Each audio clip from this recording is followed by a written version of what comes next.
Why is Goblin Piledriver never sad? Because he has protection from the blues. This video is sponsored by Cool Stuff Inc. If you're looking for cards in the US, look no further, as you can use the promo code MTGMudsta to get you 5% off anything on the site. Or if you're in Canada like me, you can use the same promo code at Multizone to get 10% off your orders of singles.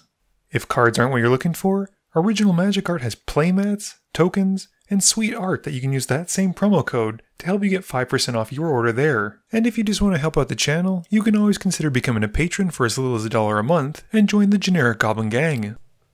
Hey gang, and welcome back. Today's game is the last one I think I filmed at the face-to-face event in Montreal in 2021, and it's got me playing Gyruda, Keeping a Choked Estuary, Sakashima the Imposter, Pull from Tomorrow, Toxic Deluge, Drowned Catacomb, Unsubstantiate, and a Swamp. Kevin is playing Rem Karolus, Keeping an Arcane Signet, a Mountain, a Plains, a Fabled Passage, Gyruda Sanitarium, Light of Sanction, and Acidic Soil. Kin is rocking Wilhelt the Rock Cleaver, Keeping a Gravespawn Sovereign, Toxic Deluge, Urborg Tomb of Yawgmoth, Gravecrawler, Cabal Coffers, and 2 snow-covered islands. Phil is playing Kefnet the Mindful, Keeping Cryptic Command, Disrupting Shoal, Deep Analysis, Flooded Strand, and 3 islands. Kevin wins the die roll and starts us off. He plays a Fabled Passage, cracking it and going to find a Plains and passing a Kin. Kin plays an Urborg and taps it for a black to cast Gravecrawler. Phil draws, plays an island, and passes to me. My turn just has me playing a tapped Choked Estuary and passing back to Kevin. Kevin draws and is able to play a land and then cast Arcane Signet. Kin plays a snow-covered island and pays 2 for a Shepherd of Rot. Moving to combat, he swings the Gravecrawler at me, dealing 2 and passing. Phil just draws, plays an island, and passes. My turn has me just playing a swamp and passing back to Kevin. Kevin draws and casts his commander in his main phase. He moves to combat and swings his commander at me for 2 and passes to Kin. Kin has a snow-covered swamp for his turn, and moving to combat swings the Gravecrawler at Phil to deal 2, and then activates the Shepherd of Rot, dealing 2 to everyone at the table. He passes turn. Phil plays an island and then casts Kefnet and passes to me. I play a Drowned Catacombs and with nothing else pass to Kevin. Kevin draws and plays a Gyruda Sanitarium as his land for turn, and then taps 3 for a Sword of Hearth and Home. He equips it onto Rem and moves to combat. He swings Rem at Kin, dealing 4, and gets to go and find a basic from the sword, but doesn't blink his commander. After that, he passes turn. Kin plays an island and then casts Wilhelt the Rot Cleaver. Moving to combat, he swings the Gravecrawler at me for 2, and once that's done, activates the Shepherd of Rot to deal 3 to everyone this time around. After we all take our damage, Kin then passes turn. Phil draws and plays an island like a typical blue player. Keeping his mana up, he just passes to me. I draw and unfortunately miss a land drop. This forces me to discard down to 7, and I then pass to Kevin. Kevin draws and plays a mountain. He swings Rem at Kin again for 4, and gets to go and find another basic after he connects. He then casts the Wanderer, followed by a Seize the Spoils, discarding a card and drawing 2 and making a treasure. After that, he passes to Kin.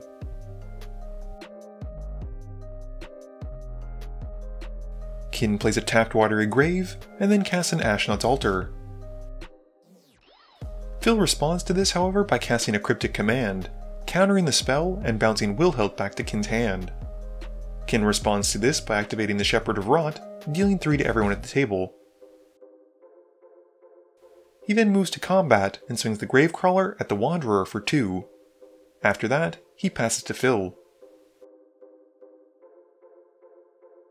Phil draws and plays an island. He's got enough to cast Bribery this time, targeting Kevin.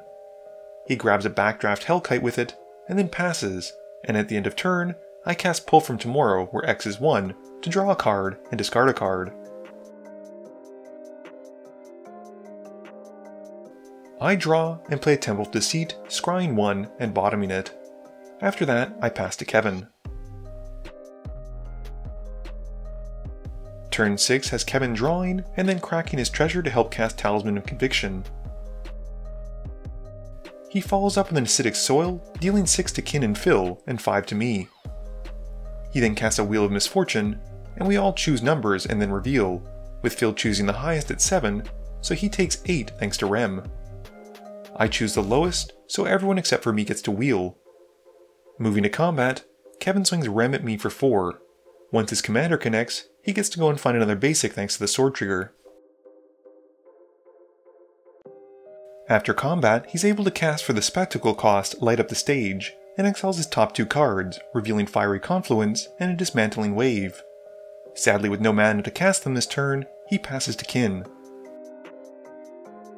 Kin draws and plays a snow-covered island for his land drop. Kin then casts a Death Baron, and once that's resolved, followed up with a Vizier of the Scorpion, getting to amass 1 as it enters. He then taps a Shepherd, this time dealing 5 to everyone, and with that finished, passes turn. Phil draws and moves to combat. He swings the Backdraft Hellkite at the Wanderer and Kefnet at Kevin's face. Kevin takes the 5 commander damage, and the Wanderer dies, as all of Phil's instants and sorceries now gain flashback. In his post-combat main phase, he flashes back Bribery from his graveyard, this time targeting me. He goes into my library, grabbing Triskelion, and then plays an island and passes turn. My turn has me playing a tapped Submerged Boneyard and passing. At the end of turn, Kevin casts Price of Progress, which when stacked with Rem, deals 9 to me and 5 to Kin. Kevin draws and plays a Plains, and then goes to combat. He swings Rem at Phil for 4, and grabs another land off the sword trigger. After combat, he casts a Fiery Confluence from exile, and picks the mode to try and deal 7 to the table and kill us, but I respond by unsubstantiating it back to his hand. Once all that's resolved, Kevin then casts Thrilling Discovery to loot away some cards, and gains 2 life. He then passes, and in his end step, Phil removes 3 counters from Triskelion, dealing 2 damage to the Death Baron, and then 1 damage to the Shepherd of Rot, killing them both.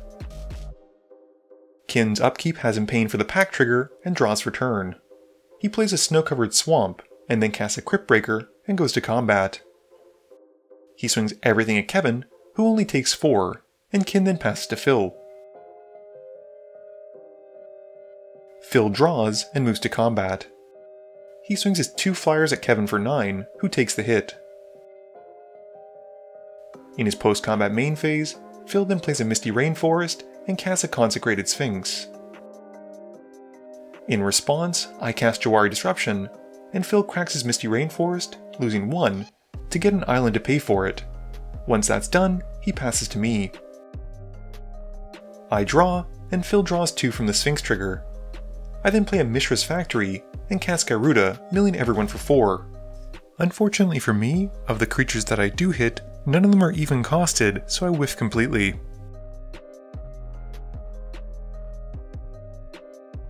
Kevin then activates Gyreach Sanitarium on his unstep to make everyone loot a card, with Phil drawing 6 extra cards in the process. Kevin draws for turn, and casts a Gutter Snipe in his main phase. He casts an Earthquake where X is 6, and the Gutter Snipe trigger deals 2 to all of Kevin's opponents, and at 1 life I'm pretty sure I'm dead anyway, so I start to scoop it up so I can get ready to head home. Phil uses his own Pact of Negation at this point to counter the Earthquake. Since I'm actually not dead at this point, Kevin is still able to cast Smash to Smithereens on my Triskelion, taking out Phil with the damage, and deals 2 damage to Kin with the Gutter Snipe trigger. Kevin then needs only swing his commander at Kin, and wins the game.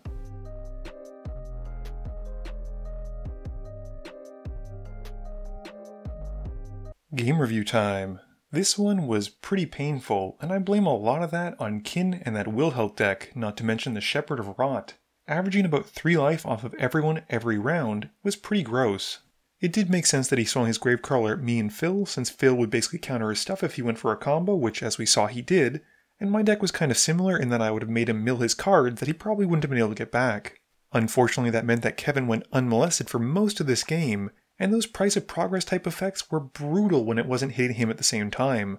It was also pretty wild to see how well it worked with things like Smash to Smithereens and the Fiery Confluence adding up to some extra damage just for casting a spell you were going to already cast. Phil's Kefnet deck is kind of just a mono blue good stuff deck, as we saw with him playing Bribery and basically just cryptic commands and counter spells. He told us what the win condition was in the end, but I'm pretty sure it was just beat down with other people's creatures.